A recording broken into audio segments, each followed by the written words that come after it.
નમસ્કાર મિત્રો, સ્વાગત છે તમારું વિડીયોમાં। તમે જોઈ રહ્યા છો દેશ, દુનિયા અને ગુજરાતના તાજા સમાચાર। જામનગર નજીક જૂના નાગના ગામમાં ખારેક તોડવા બાબતે કિશોર પર હુમલો, પગમાં ફ્રેક્ચર થયાની પોલીસ ફરિયાદ નોંધાવાઈ। વડોદરામાં લગ્નના વરઘોડામાં મોટા અવાજે વગાડતા સ્પીકર અંગે કહેવા ગયેલા એન્જિનિયરની ધોલાઈ કરાઈ। જામનગરના નાગેશ્વર કોલોની વિસ્તારમાં બે પરિવારો વચ્ચે તકરાર, મારામારીના બનાવમાં બંને પક્ષે સામસામે ફરિયાદ નોંધાવાઈ। જામનગર નજીક હાપા વિસ્તારમાં તેમજ દરેડ વિસ્તારમાં બે મોટરસાયકલ ચોરીના ગુના નોંધાયા। જામનગરમાં દિગ્જામ સર્કલ પાસે દ્વારકા રૂટની એસટી બસ રોકી ડ્રાઈવર પર હુમલો, બસનો કાચ તોડી સરકારી કામગીરીમાં વિક્ષેપ જોવા મળ્યો। જામનગરમાં જીજી હોસ્પિટલ સામે ક્રિકેટ સટ્ટાબાજીનો પર્દાફાશ, મોબાઈલમાં મેચના ભાવ જોઈ દાવ લગાવતો શખ્સ ઝડપાયો। વડોદરામાં પિતરાઈ ભાઈએ રૂપિયા 3.35 લાખના દાગીના શેરવી મિત્રોની મદદથી કન્યાદાન જ્વેલર્સમાં વેચી માર્યા, 4ની ધરપકડ કરાઈ। પ્રજ્ઞાચક્ષુ આધેડને માર મારવો ભારે પડી ગયો, અમદાવાદમાં ચાંગોદરના પીએસઆઈ સોનલને સસ્પેન્ડ કરાયા। વાવ-થરાદ ધીમા હાઈવે પર એસટી બસ અને બાઇક વચ્ચે અકસ્માત, મહિલાનું ઘટના સ્થળે જ મોત થયું। વડોદરાના નિઝામપુરામાં પિતા, પુત્ર અને કાકા પર જૂની અદાવતે 4 ઇસમો દ્વારા હુમલો અને મારામારી કરાઈ। અમદાવાદમાં જગતપુર 4 રસ્તા પાસે જીવલેણ ડ્રાઇવિંગ કરતો ડમ્પર ચાલક ઝડપાયો, વિડીયો વાયરલ થતા પોલીસની કાર્યવાહી હાથ ધરાઈ। વડોદરા નજીક નર્મદામાં ડૂબી ગયેલા 3માંથી 2ના મૃતદેહ મળ્યા, 1ને લોકોએ બચાવી લીધો હતો। જામનગરમાં 14 વર્ષની સગીરા પર દુષ્કર્મ કેસમાં પીડિતાને 8 માસનો ગર્ભ, બાળકના જન્મ બાદ થશે DNA ટેસ્ટ। અમદાવાદમાં મુખ્યમંત્રીના મત વિસ્તારમાં ઇન્દોર જળકાંડ જેવી સ્થિતિ, દૂષિત પાણીને લીધે 1000થી વધુ લોકો બીમાર પડ્યા। ગુજરાતમાં એસટી કર્મચારીઓએ આંદોલનનું કર્યું એલાન, 1 સપ્તાહ સુધી યોજાશે વિરોધ કાર્યક્રમ।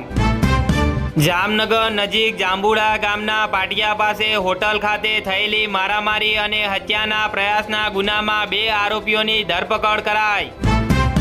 અમદાવાદ ધંધુકા રાણપુર હાઈવે પર ટ્રક અને કાર વચ્ચે ગમખ્વાર અકસ્માત, 1નું મોત થયું, 3 ઇજાગ્રસ્ત બન્યા। અમરેલીના ગાંભામાં જમીન વિવાદમાં ભાઈના હાથે ભાઈની હત્યા, કુહાડીના ઘા ઝીંકી લોહી લુહાણ કર્યું। છોટા ઉદેપુરમાં તેજગઢ જોર્જ માર્ગ પર રેલવે ગરનાળાની લોખંડી એંગલ તૂટી, ભારે વાહનોના કારણે પુલ જોખમી બનતા અકસ્માતનો ભય જોવા મળ્યો। વડોદરામાં ટ્રાફિકની સરળતા માટે 4 રસ્તા પર મૂકેલા સ્પ્રિંગ કેટલનો પ્રયોગ નિષ્ફળ ગયો। વડોદરામાં સ્કૂલ વર્ધી વાન ચલાવતા યુવક પર ધારિયા વડે હુમલો કરાયો। અઠવાડિયામાં 10-12 કરોડ ખર્ચ કરું છું, ભાગેડુ લલિત મોદીએ કમાણીનો સોર્સ કર્યો જાહેર। અમદાવાદના ધોળકામાં વસ્તી ગણતરી કરવા ગયેલી શિક્ષિકાની હત્યા મામલે ચોંકાવનારો ઘટસ્ફોટ, હત્યારો પતિ પકડાયો। માનવતા ભૂલાઈ, સરકારી ડોક્ટરે હાડકાના ઓપરેશન માટે ગેરકાયદે વસૂલાત કરી, બાકીના પૈસા ના મળતા ફરી તોડી નાખ્યું। વડોદરામાં ભાજપના ધારાસભ્ય યોગેશ પટેલને ભીની આંખે વિદાય, અંતિમ યાત્રામાં મોટી સંખ્યામાં લોકો જોડાયા। CBFCના પૂર્વ ચેરમેન પ્રહલાદ નિહલાણીનું 76 વર્ષની વયે નિધન, લાંબા સમયથી બીમાર હતા। ઇન્કમ ટેક્સમાં મોદી કેબિનેટનો મોટો ફેરફાર, હવે વિદેશી રોકાણકારોને જલસા પડશે। દુનિયાનું પ્રથમ ન્યુક્લિયર ડસ્ટબિન તૈયાર, 1 લાખ વર્ષ સુધી લીક નહીં થાય પરમાણુ કચરો। જામનગરમાં રણજીત સાગર રોડ પર સગીર દીકરી સાથે ઝઘડો કરી પરિવારને જાનથી મારી નાખવાની ધમકી આપનાર યુવક સામે પોલીસ ફરિયાદ નોંધાવાઈ। છોટા ઉદેપુરમાં બોડેલી સેવા સદનમાં ભીષણ આગ, નાયબ કલેક્ટર કચેરીમાં અફરાતફરી, ફાયર સેફટીનો હતો અભાવ। જામનગરમાં શિવ સાક્ષાત્કારના નામે ભવિષ્યવાણી કરનાર મહિલાનો વિજ્ઞાન જાથાએ કર્યો પર્દાફાશ, આખરે માંગી માફી। મહીસાગરમાં ગાડીના બોનેટ પર ચઢીને રીલ બનાવી ભારે પડી, જાનમાં ભાન ભૂલેલા 7 જાનૈયાઓની ધરપકડ કરાઈ। દિલ્હીની આગની દુર્ઘટનાએ સુરત તંત્રને જગાડ્યું. હોટલ રેસ્ટોરન્ટમાં ફાયર સેફટીનો અભાવ હશે તો સીલિંગ સુધીની કાર્યવાહી કરાશે.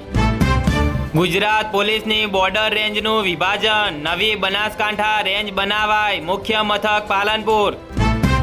પહેલા રોડ બનાવ્યો, પછી તોડી નાખ્યો. સુરત પાલિકાના આયોજનના ધજાગરા ઉડ્યા.